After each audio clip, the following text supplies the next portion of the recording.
připlete kuna do rynka.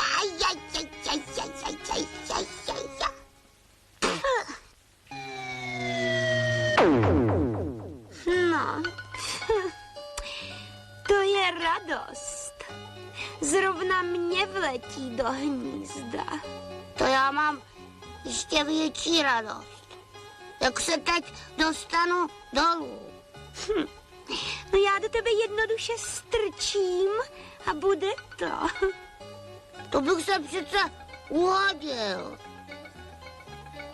A ty mě nechtěj pořád chytat do čepice.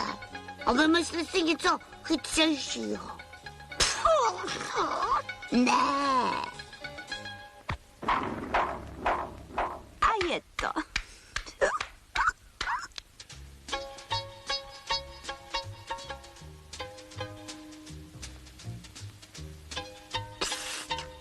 Já už se na to chvíli tajně dívám a věděl bych tajnou radu.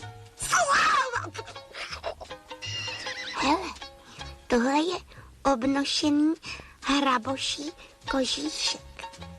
A dál, to už se uvidí.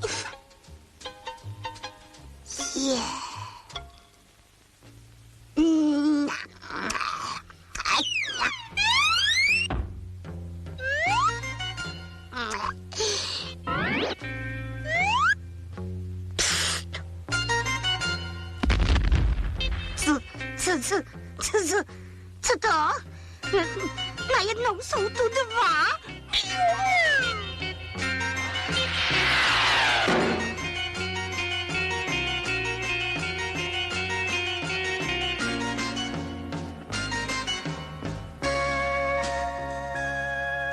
No a dál už šlo všechno jako na provázku. Vochomůrka byl samá ochota a povídá: Teď se zase můžeš houpat ty, Křemilku. A tak si aspoň Vochomůrka ještě strčil do houpačky a pak šel taky domů.